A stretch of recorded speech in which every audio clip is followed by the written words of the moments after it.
Mais um surto de doença que está preocupando aí o estado de São Paulo. O número de casos de cachumba registrados neste ano já é o maior desde 2008.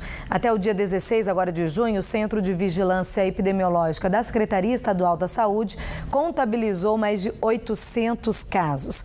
Então, sobre este assunto, a gente recebe aqui no estúdio o médico Owney Fontes. Obrigada pela presença, doutor. Uma boa noite. Boa noite, Janda. Eu que agradeço. Explica pra gente o porquê desse surto agora nessa época, principalmente aqui no estado de São Paulo.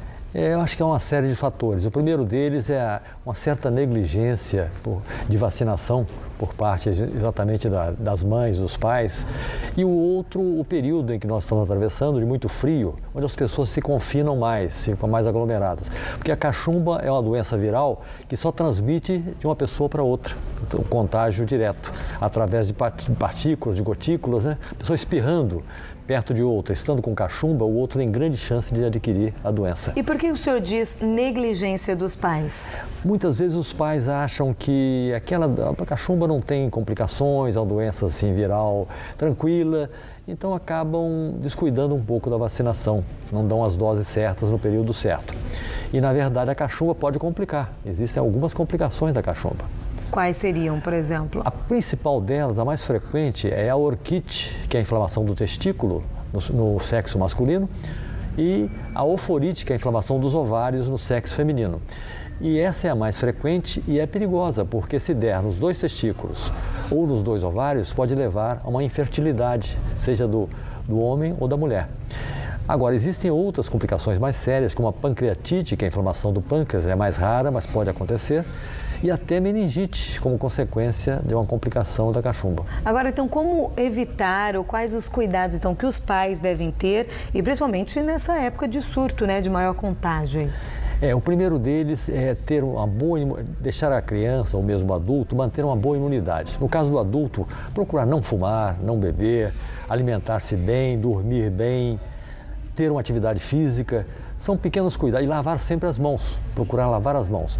E evitar, assim, deixar as casas arejadas, abertas. Há uma tendência todo mundo fechar as casas no inverno, né? Isso é um hábito errado. Deve-se abrir as casas para o ar circular e evitar, assim, muitas doenças são evitáveis através desses hábitos bem simples. Ô, doutor, então quer dizer que o adulto também pode pegar cachumba? Sem dúvida, pode pegar, sim. Frequentemente acontece. Eu tenho vários casos de adultos que chegaram em meu consultório com cachumba, porque ou não foram vacinados na infância, ou então não tomaram as doses corretas. São duas doses, né, que devem ser tomadas. Exatamente. Nós temos a vacina tríplice viral, que imuniza contra a cachumba, sarampo e rubéola.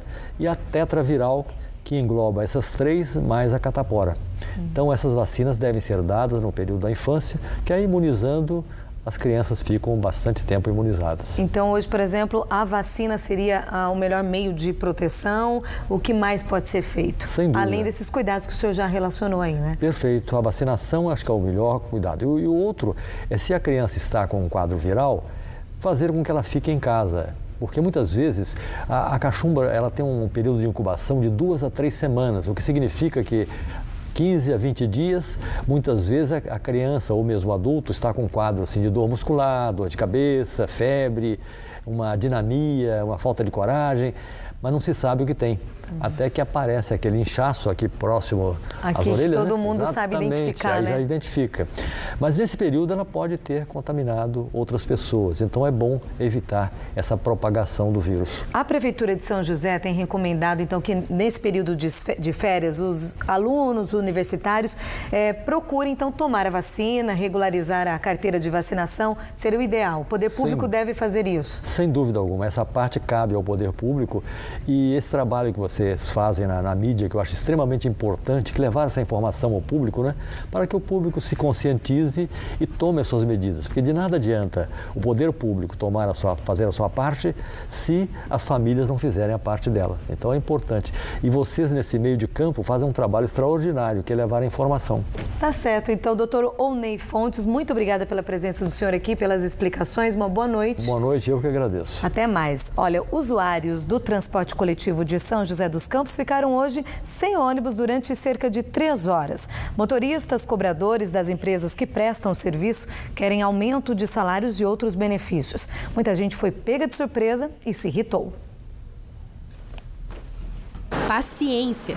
Foi o que os passageiros do transporte coletivo de São José dos Campos precisaram ter logo no início da manhã, depois que motoristas e cobradores cruzaram os braços. Estou esperando, não sei se vem, se não vem.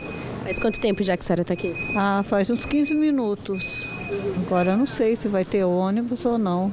Eles deveriam de avisar, né? Nunca é uma reação boa para nós trabalhadores que dependemos do transporte, né? A paralisação teve início na madrugada, depois que cerca de 1.200 funcionários das 3 empresas que atuam no município não deixaram as garagens. A categoria pede melhores condições de trabalho, reajuste salarial de quase 10% e mais 5% de aumento real. Depois de 2 assembleias, os funcionários decidiram retornar ao trabalho. Por volta das 9 horas da manhã, os ônibus das 3 empresas que atendem São José dos Campos voltaram a circular na cidade. Mas, segundo o presidente do Sindicato dos Condutores do Vale do Paraíba, até o momento não houve acordo.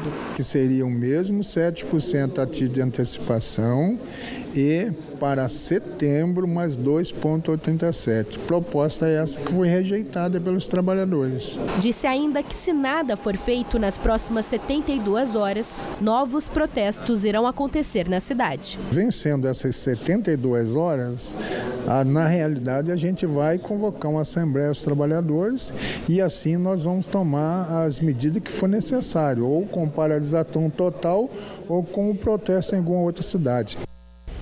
Bem, além de melhores salários, a categoria quer também aproximadamente 15% de aumento no Vale Alimentação. E cobra reajuste da PLR de R$ 700 para R$ 1.200. Segundo a Secretaria de Transportes de São José, o atendimento à população foi reforçado com ônibus da Aviação Jacareí e que as empresas serão notificadas por falta de comunicação com usuários e por descumprirem a quantidade mínima de frota na rua. A Associação Vale Paraibana das Empresas de Transporte de Passageiros lamentou a paralisação e afirmou que a decisão do sindicato é ilegal, porque a categoria descumpriu o prazo de 72 horas de antecedência para o aviso prévio. A entidade também disse que recusou as propostas do sindicato e que já aumentou 7% o salário em junho. A quarta-feira segue com tempo firme na região. Amanhã será mais um dia com grande amplitude térmica, ou seja, de manhã as temperaturas começam baixas, à tarde sobem e voltam a cair à noite. Veja aí mais detalhes da previsão do tempo.